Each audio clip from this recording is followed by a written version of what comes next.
Hi, welcome to another edition of This Issue. My guests this time are Will Griffin from Georgia and Joyak Gol from South Korea. Both of them are here for the Maine Peace Walk. And thank you both for coming on the show. Really appreciate it. Joyak, why don't we start out by you telling us a bit about yourself, please. Okay, thank you for having me. My name is Joyak Gol. I'm a peace activist from South Korea. And tell us about your, where you live and what kind of things you've been doing. I have been living on the island of Jeju. It's a big island off the coast of South Korea, and people have been living peacefully. But South Korean government announced its plan to build a massive naval base there in 2007, and so the village of Gangjong have been fighting against the building of the Navy base. So you've gone there to support them, and you've been there for several years. Yes, I've been living in the village since 2011 when the villagers started fighting against the construction of the Navy base. And so some people maintain that the U.S. really wants this base. Is that true? Yes, it is true, because the South Korean government denied in the beginning of the construction, but now after the completion of the Navy base, the U.S. Navy has been sending its warships to the Jeju Naval Base several times. And the U.S. has an agreement with South Korea that it can use any South Korean base anytime it wants, correct? That's true. According to the Status of Forces Agreement, the U.S. military has the right to use any military installations on South Korea, including the Jeju Naval Base. Okay. Will, tell us about yourself and your history a bit. Well, I was born in a military family on a foreign military base in West Germany in the 80s, and grew up in a military family traveling around. At age 19, I joined the Army myself, became a paratrooper. Went to Iraq, went to Afghanistan, and several years ago I actually ended up turning into an anti-war activist, and so now I'm on the board of directors of an organization called the Global Network Against Weapons and Nuclear Power in Space, and I'm also on the board of directors for Veterans for Peace, and I'm the creator of something called the Peace Report, where I make anti-war videos, educational videos, something appealing that people can watch and learn and kind of be entertained, but the point is to try to educate people, because a lot of people, especially Americans, have no idea about foreign policy and what's going on in the world, because the corporate media doesn't want to talk about certain things. So you were in Iraq and Afghanistan during both those wars that essentially still continue today. Mm-hmm. Can you briefly just say what it was that impacted you to turn you into a peace activist? Just like the typical veteran who's been to these places, I had PTSD and a little bit of moral injury, and I came back and I was in college. I was using my GI Bill, and I think a lot of people take for granted that, having a lot of time off and having things like the internet available so you can ask questions and learn and watch documentaries and watch interviews and read articles and read books. Having the time to do that can really change your point of view on a lot of certain things. And having, 4 solid years of going to college, and I was studying foreign policy in college as well. And having this time and the internet and just checking things out, it really changed my view. But then in 2014, I found Veterans for Peace, the San Diego chapter, which is a really great chapter. And, I've been doing this work since. All right. Joyak, many of us here in the mid-coast of Maine have long had a connection to Gangjong Village on Jeju Island in South Korea, as folks there have been fighting against the Navy base. Tell us about the situation there today, and you mentioned that U.S. warships have begun to arrive. Tell us more about that as well. So recently, USS Chief, it's a mine countermeasure warship, came to the Kangjong Navy base, and it stayed in the port over a week. And the U.S. soldiers, the Navy soldiers came out from the warship, and then they traveled the island of Jeju, which Kangjong residents, the villagers, have never seen the U.S. soldiers before. Now, they have seen the U.S. soldiers walking around in their villages with their eyes. It's a new thing. And whenever warship comes into the Navy base, they come with a lot of garbage, and then they throw away the garbage into our village, which make, the villagers very angry. Can you say something about describe the village, how many people live there, and what do they do for work?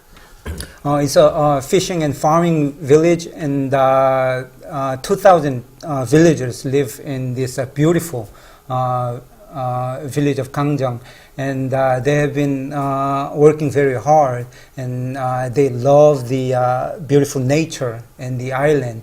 And when the South Korean government, working with the U.S., announced its plan to build a Navy base, that changed everything.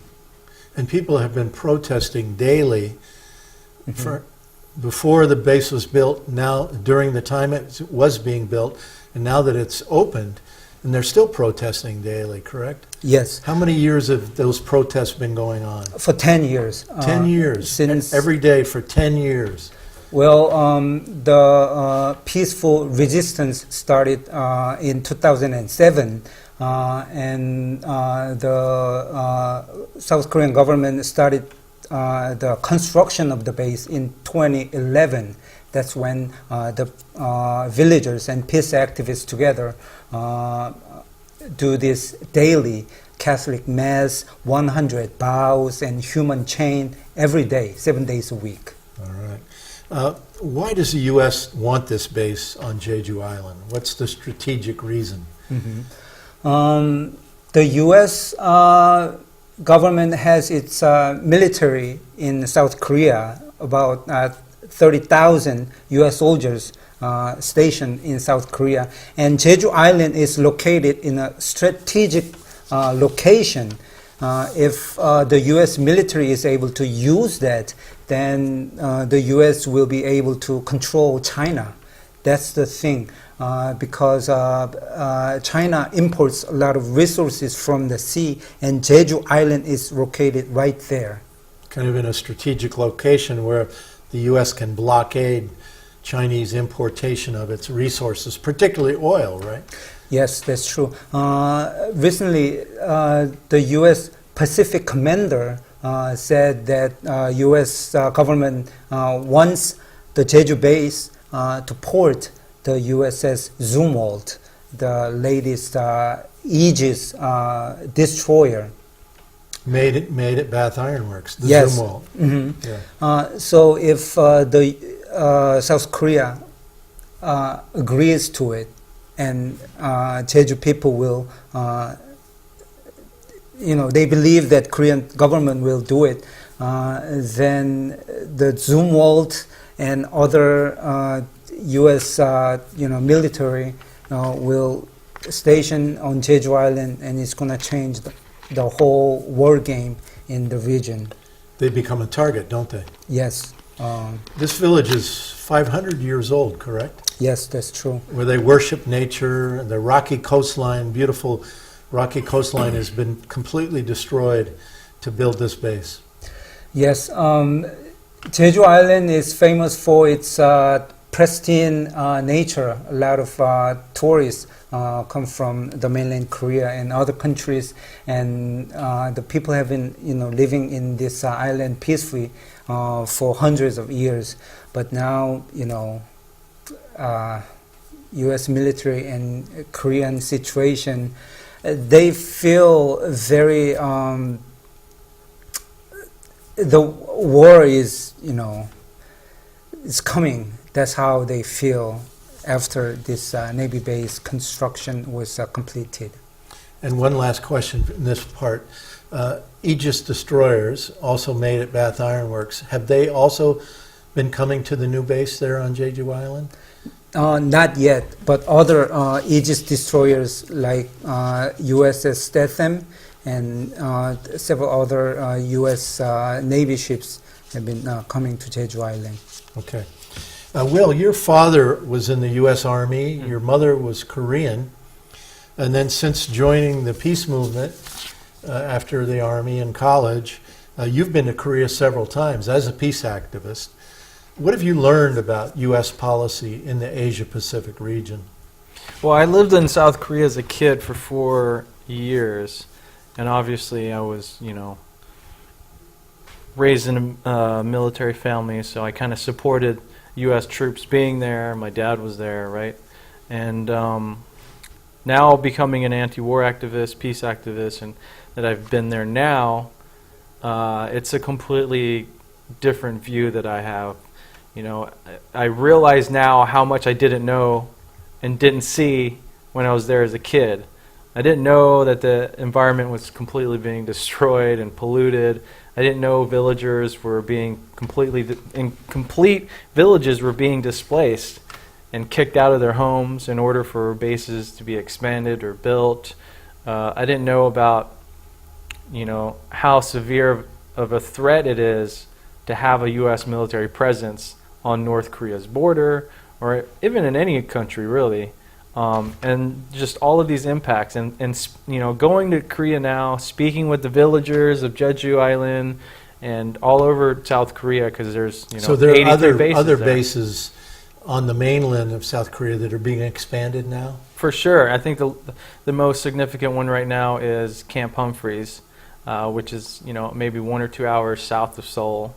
And it's supposedly in the next few years going to be the largest or most expensive military base in the world that the U.S. has. And these impacts are, that's a complete threat to North Korea, to China, to Russia, to all these other countries. And there's a lot of South Koreans that don't want it. Well, let me ask you this. The United States would say that these bases are there for the good of the people of South Korea, that the United States is protecting the people there. How would you respond to that? Oh man, the U.S. does just yesterday. The U.S. military did a nuclear bomb dropping drill on the Korean border, right? And for some reason, we don't see this as an act of war from the Western side of things. From Americans' point of view, we don't see this as an act of war, which I think it would be if North Korea was doing that in Mexico or off the coast of California. The Pentagon would completely see that as an act of war, let alone having a North Korean military base in Mexico or anywhere near North America.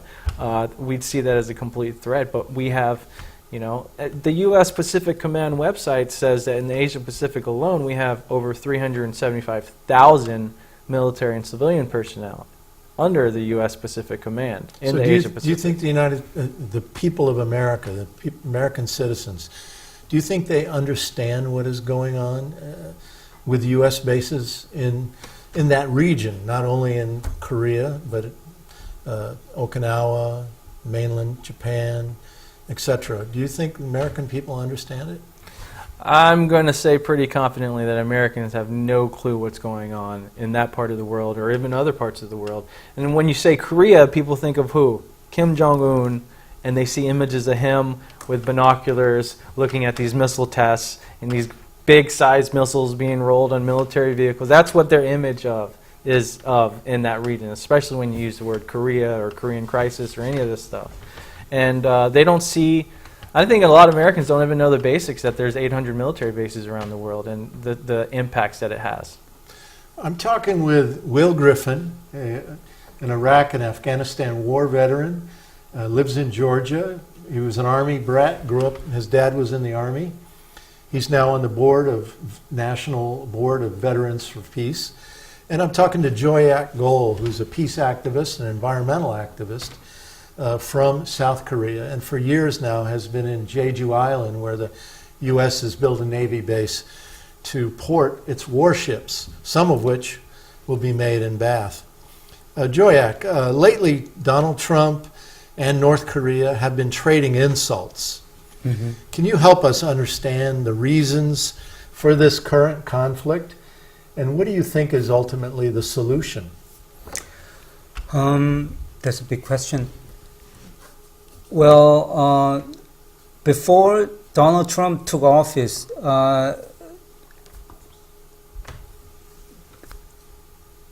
North Korea, have been testing nuclear missiles. But what you need to understand is that North Korea will not attack the United States because it doesn't have the capabilities or it doesn't have any reason to attack the United States. And Donald Trump is making North Korea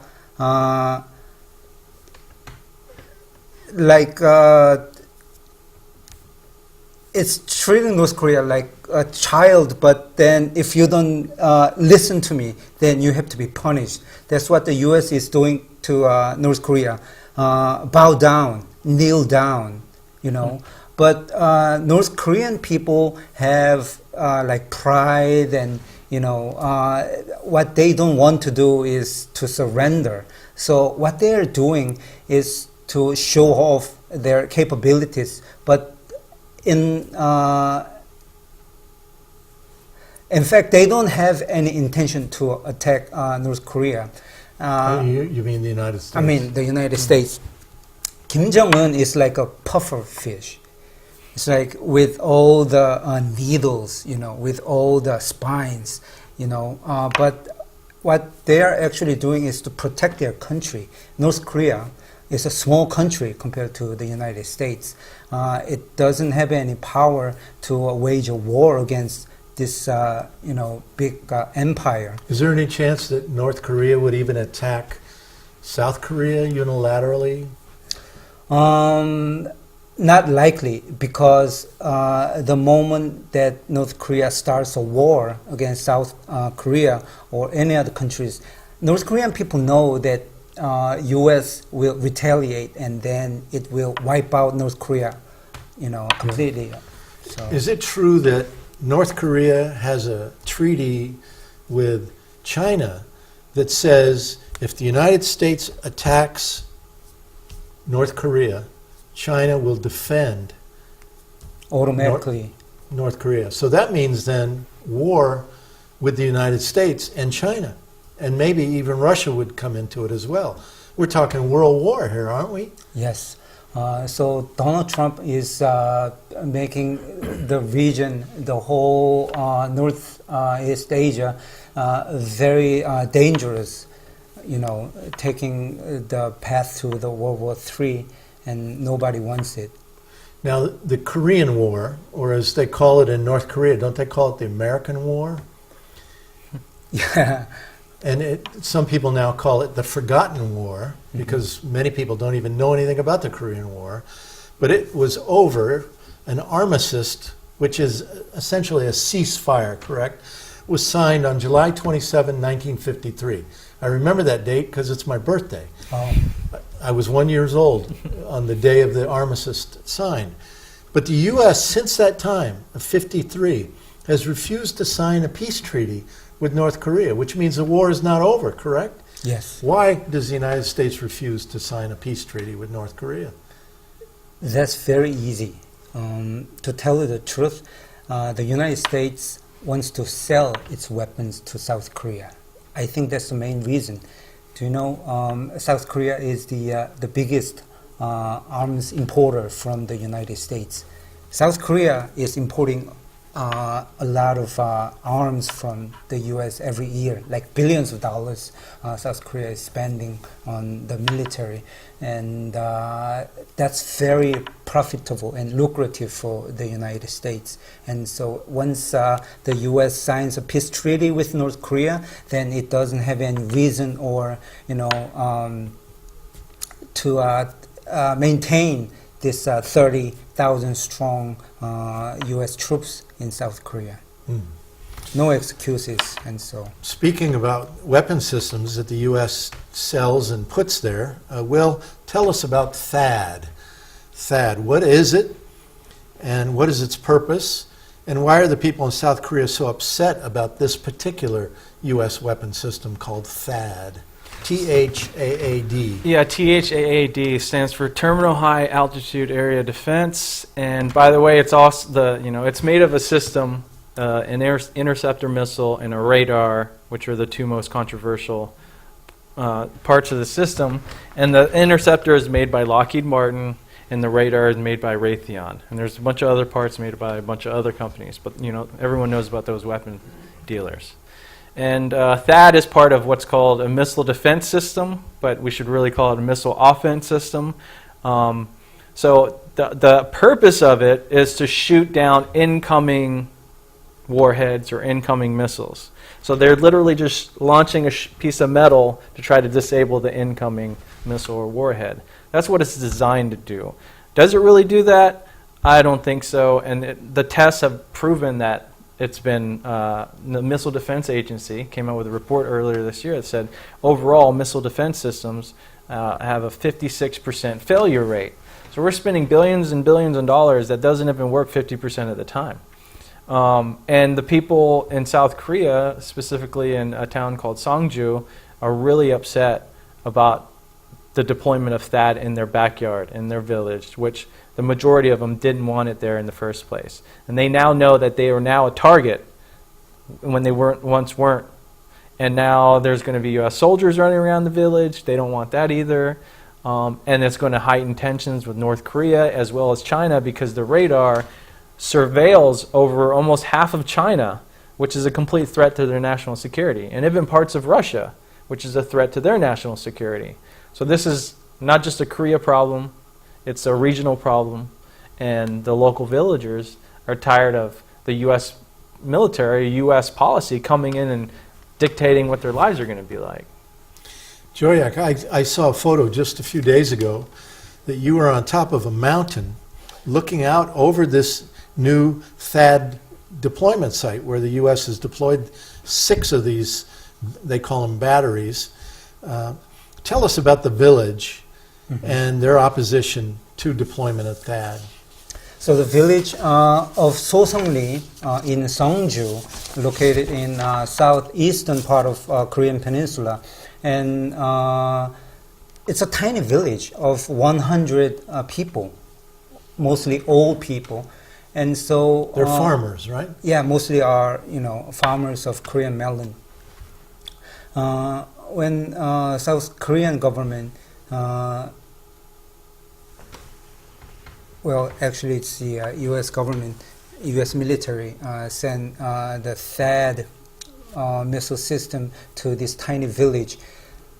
The South Korean government sent 8,000 riot cops to block the peaceful protest. When we heard the news, 8,000 8,000, police yes. blocking the people. They tried to block, they tried to go out in the street and stop these THAAD launcher trucks from coming in, the radar trucks coming into their village. And they had 8,000 police out there. Exactly. So the villagers and peace activists all came to this tiny village where 8,000 riot police, it was very brutal that day that they put those THAAD trucks into the new site. But then the villagers did not give up. It was a very miraculous thing for us to witness, because the next day the old women of the village said, we should not give up. We should, continue our, peaceful protest, because, what we want to do is pull out the THAAD missile system and restore peace in our village. And so we went to the village and fight with the residents there. And on that day, we went to the village. We were able to hike up to the mountain where we could see the whole THAAD missile system deployed there. It was horrible. Those 2 missile launchers were ready to shoot missiles. Raised up? Yeah, raised up like that. In firing position. Towards North Korea. But then as we started chanting no THAAD, yes peace. They heard us, and then they started lowering down the missile launchers. So that means people have to stay in that place on the mountain 24 hours a day chanting. Yes, that's our new strategy. Yeah. Will, anything you want to say here as we start to wrap up the show? Any comments you want to make to the public? I think people should definitely get a little bit more focused on issues in the Asia Pacific, and especially with Korea, because this is a serious, serious issue. It's ground zero for the new global arms race, and the tensions are super high, and we need to get involved because that's the only way we can decrease these tensions. And what do people do? So say someone watching the show, they're concerned about it, but what do we do? Trump's not listening to any of us, whether they're Korean peace activists or American peace activists. What can people really do? Well, I think, 16 years ago, there's the world's largest anti-war protest that happened across the world. And, just 2 weeks ago, I was in D.C. in front of the White House to protest the things with North Korea and all these things. It's like 8 people out there. So, people aren't coming out. They're not getting involved. And they're not joining organizations and working together and organizing to try to do events. And I don't know what's going on. I think there's a lack of my generation, the millennial generation, in getting involved in these issues and making connections from foreign policy to domestic Do you policy. think people have just given up? I think they've given up, but they also don't know where to go. They just don't know what to do, and there's a lack of taking initiative and trying to do something about these issues. But that's why I created the Peace Report, to try to make available this information as easy as possible through social media, through websites, through videos, highlighting the work that people do, that organizations do, that the situations on the ground. So I try to do interviews and try to educate people, because we got to know what we're fighting against. And I think a lot of people don't know what we're fighting against. We need to talk more about the costs, right? The financial costs of all these things. And also the fact that the Pentagon has the largest carbon footprint on the earth. The military is the biggest polluter. So at a time when we're all worried about climate change, what's the connection between the military and climate change, helping to create the conditions for climate change? And I just want to say, the biggest killer in the world is not the actual bombs or the actual wars that we're fighting, but it's the budget that takes away all this spending that goes into the military that is not being spent on education and healthcare, fighting this disease and that disease. Think about how many people are dying from not having clean water in the world. Joyak, 1 minute left. What would you like to say? When Donald Trump said all options are on the table, it made South Korean people really angry. Military options should not be on the table. Any operation, decapitation, or preemptive strike, any surgical strike that Donald Trump administration is thinking about against North Korea, it means that it will kill millions of Korean people right away, including people like me. We want to live in peace, and please don't start any military actions or operation on Korean Peninsula. We want peace. You guys, great. Thank you both so much. Will Griffin from Veterans for Peace in Iraq and Afghanistan war veteran, Joyak Gol from recently Jeju Island, South Korea, helping to resist the U.S. Navy base there. Thank you both for coming on the show. Very much appreciated. Of course. They're here for the Maine Peace Walk. For a week, we're going to be talking about converting the military-industrial complex. Let's don't build endless war weapons. Let's build rail and solar and wind and tidal power systems so we can deal with climate change. Mm-hmm. And thank you for watching another edition of This Issue. Until next time, good luck to you all, and please get organized.